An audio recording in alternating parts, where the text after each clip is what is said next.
here we have the odd card trick with 6 cards. As you can see, I've got 6 cards. They're all black cards, 8s and 9s, and you can give them a mix if you like.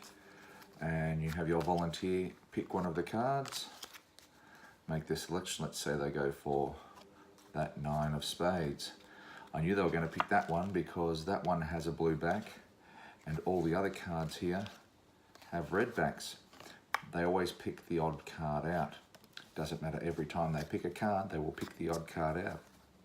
This time, we'll try the 9 of clubs. Let's see. Oh, well, being a magician, they always will pick the odd card out.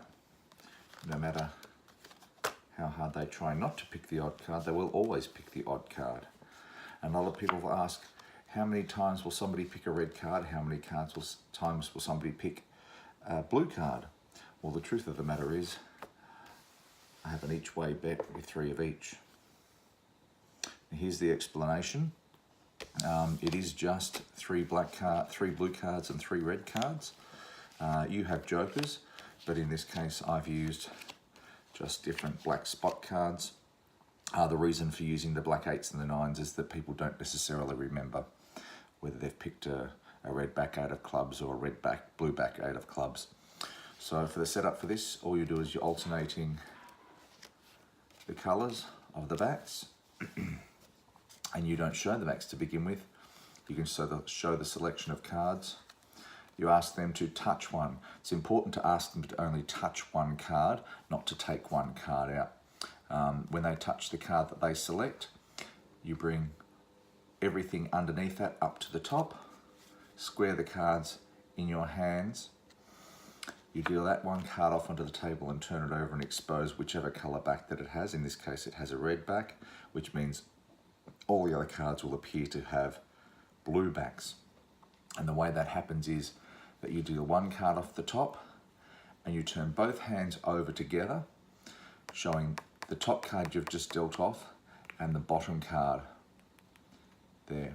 You're actually disguising all of the other cards underneath, but we don't want to expose that. We want to keep them squared in our hands.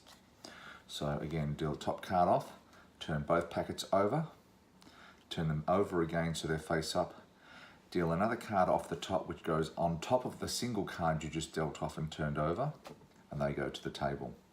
You do exactly the same thing again. But what you've done is you've just disguised that red back, of course.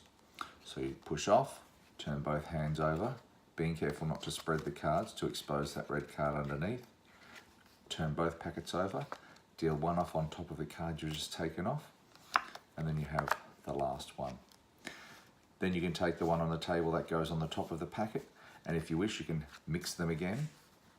You can have them select another card. In this case, we'll say they've selected the 8 of clubs, and in this case, this is the odd card out. By doing the same move again, pushing one off, turning both packets over, you're hiding all of those different cards underneath. They're seeing the back of the bottom card only. Turn both packets over, deal one off, and put them on the table. Do that again. And the last card. And again, if you wish, you can choose to mix the cards and really be careful not to mix them. All you're doing is cutting the cards. So you're pushing a couple of cards off the top and placing them underneath. You're not changing the order of the cards. You're simply just taking one, and it's the same as taking one off the top and putting them underneath. Then you deal the cards into 2 alternate piles, and by doing this, you will separate the colours, and that's the finish of the